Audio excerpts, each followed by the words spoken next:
ضرورت نہیں۔ بالکل خان صاحب، اب جیسے 2018 کے اندر نواز شریف صاحب کو سیاست سے آؤٹ کیا گیا، ان کے خلاف مقدمات بنائے گئے، ان کو پھر الیکشن نہیں لڑنے دیا گیا، اسی طرح سے کیا آپ کو لگتا ہے کہ ایک دفعہ پھر یہ تحریک انصاف کے لیے ہو رہا ہے؟ لیکن آپ کہہ چکے ہیں کہ نواز شریف صاحب کے خلاف جو مقدمات تھے وہ غلط فیصلے غلط ہوئے تھے، تو کیا آپ کو لگتا ہے کہ ایک مرتبہ پھر اب وہ واپس آ رہے ہیں، تو خان صاحب بھی کل کو واپس آ سکتے ہیں پالیٹکس کے اندر؟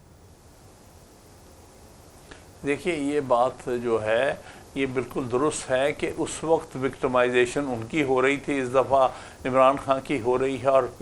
پی ٹی آئی کی ہو رہی ہے، لیکن یہ بات غلط ہے، کسی کی بھی نہیں ہونی چاہیے۔ ہم یہ نہیں کہتے کہ وہ درست ہے اور یہ غلط ہے، ہم کہتے ہیں الیکشن میں لیول پلینگ فیلڈ ہونا چاہیے، ہر سیاسی جماعت کو، ہر سیاسی لیڈر کو پوری آزادی ہونی چاہیے الیکشن کیمپین کرنے کی، اپنا مینیفیسٹو دینے کی اور اس کے اوپر کیمپین کرنے کی۔ اس وقت جو کوشش ہو رہی ہے بڑی واضح کوشش ہے، پچھلے اپریل سے لے کے اب تک 1.5 سال ہونے کو آ رہا ہے کہ پی ٹی آئی کو کسی نہ کس طرح سے کرش کیا جائے اور پی ٹی آئی کے لیڈر کو جو ہے وہ ڈسکوالیفائی کیا جائے، تاکہ یہ الیکشن میں نہ پارٹی لیڈر پوری بھرپور انداز سے شرکت کر سکے۔ اچھا، یعنی سیاسی انتقام جو پہلے ہوا تھا وہ اب نہیں ہونا چاہیے، جو نواز شریف صاحب کے ساتھ ہوا وہ ان کے عمران خان صاحب کے ساتھ نہیں ہونا چاہیے، یہ آپ کا کہنا ہے۔ لیکن یہ بتائیے گا کہ اب نئی قیادت یا نئے چیف جسٹس صاحب آ گئے ہیں سپریم کورٹ میں، اور ظاہر ہے کہ سیاسی مقدمات کو شاید اس طرح سے انٹرٹین نہ کیا جائے، آپ نہیں سمجھتے کہ عطا بندیال صاحب نے تو بھرپور ساتھ دیا تحریک انصاف کا مختلف مقدمات میں، کیسز میں، تو کیا توقعات ہیں آپ کو قاضی فائز عیسیٰ صاحب سے؟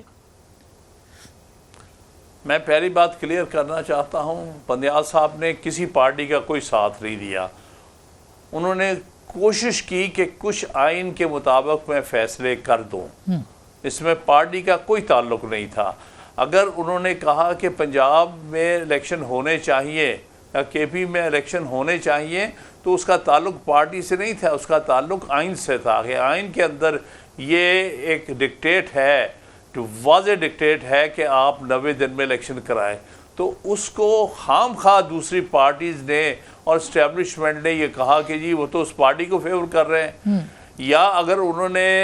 11 مئی کو ریلیز کر دیا عمران خان کو، اس لیے کہ وہ جو ان کو اریسٹ کیا گیا تھا، جس انداز سے کیا گیا تھا، وہ واضح طور پر غیر قانونی تھا، تو اس میں کوئی ایسی بات نہیں جو آپ کہہ سکتے ہیں کہ کسی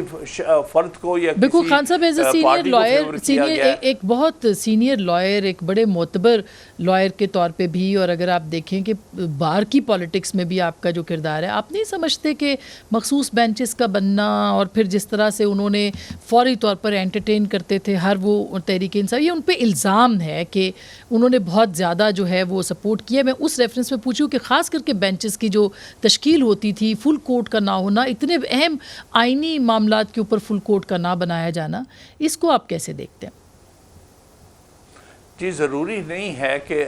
سارے آئینی مقدمات میں فل کورٹ ہو۔ آج بھی انڈیا میں 31 ججز پر مشتمل کورٹ ہے، سپریم کورٹ، اور جو آئینی مقدمات ہے وہ پہلے 5 جج سنتے ہیں وہاں پر، اس کا بینچ بنایا جاتا ہے کانسٹیٹیوشنل کیسز کے لیے، لہٰذا ہر کانسٹیٹیوشنل میٹر پر آپ فل کورٹ نہیں بٹھا سکتے، اس لیے 5 کا ہو، 7 کا ہو، 3 کا ہو، یہ چیف جسٹس کی صوابدید ہے۔ لیکن میں یہ کہوں گا کہ ہم مایوس، میں بطور وکیل کے، آئین کے ایک طالب علم کے طور پر میں سمجھتا ہوں کہ بندیال صاحب نے وہ نہیں کیا جو ان کو کرنا چاہیے تھا آئین کے مطابق۔ مثلا وہ ان کے سامنے یہ بھی مقدمہ تھا کہ 9 اگست کو جب یہ اسمبلیاں ڈیزالو ہو گئیں تو 90 دن میں تاریخ دینی چاہیے، اس مقدمے کو 1 مہینے سے زیادہ سے رکھا اور اس پر ہیرنگ نہیں ہوئی، جو میں سمجھتا ہوں کہ ان کا فرض تھا، کیونکہ اس میں تو کوئی دو آرائی نہیں ہو سکتی کہ آئین نے کیا کہا ہے، اور یہ کہا کہ صدر کو وہ تاریخ دینی چاہیے 90 دن میں، لیکن انہوں نے وہ ہیئرنگ بھی نہیں کی. اسی طرح میں سمجھتا ہوں، جس سے میں بڑا مایوس ہوں، کہ وہ جو کیسز تھے ملٹری کورٹس کے اگینسٹ، کہ ملٹری کورٹس میں سیولینز کو ٹرائی نہیں کیا جا سکتا آئینی طور پر، ان پر اتنے دن بحث سننے کے بعد ٹھیک کوئی فیصلہ کیے بغیر رخصت ہو گئے. ٹھیک ہم اس لیے سمجھتے ہیں کہ یہ کسی کا سمجھنا کہ جسٹس بندیال صاحب نے کوئی پاکستان تحریک انصاف کو یا عمران خان کو کوئی فیور کیا ہے،